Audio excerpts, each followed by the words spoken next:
C'est, les réponses que j'attends sur les matchs qui viennent. Je pense qu'on doit faire plus à la perte du ballon, notamment, les 4 joueurs offensifs quand on joue dans le système, avec lequel on a joué contre Metz par exemple. Les 4 joueurs offensifs doivent faire davantage si on veut assurer un équilibre à la perte du ballon face à de bonnes équipes. Voilà, donc c'est pour ça que je dis il faudra attendre les 5 matchs, qui viennent pour évaluer notre équipe. Mais c'est vrai que ce sont des axes de progression, que l'on doit avoir sur les matchs qui arrivent. Bah, c'est l'équipe en forme de ce début d'année, parce qu'ils ont perdu seulement contre Paris pour l'instant.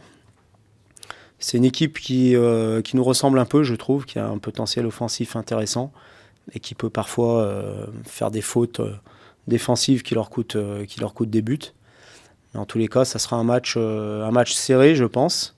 Difficile, mais un bon match pour nous évaluer. Et on sait qu'en général, on est souvent présent dans ce genre de rencontre. Donc, j'ai confiance en mon groupe, en mes joueurs, pour bien aborder ce match, qui est un match très important, puisque c'est un concurrent direct pour cette 4e place.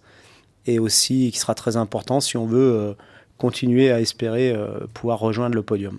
Ce dont on parlait précédemment, je pense que pour être performant à l'extérieur, il faut être solide défensivement dans un premier temps, parce qu'on sait très bien que c'est difficile de marquer 3 ou 4 buts à l'extérieur pour gagner un match.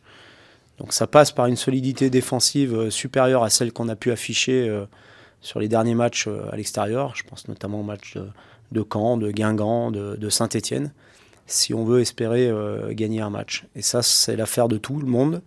Ça commence, comme on l'a dit, par les attaquants, mais on doit avoir un bloc équipe beaucoup plus compact et beaucoup plus solide.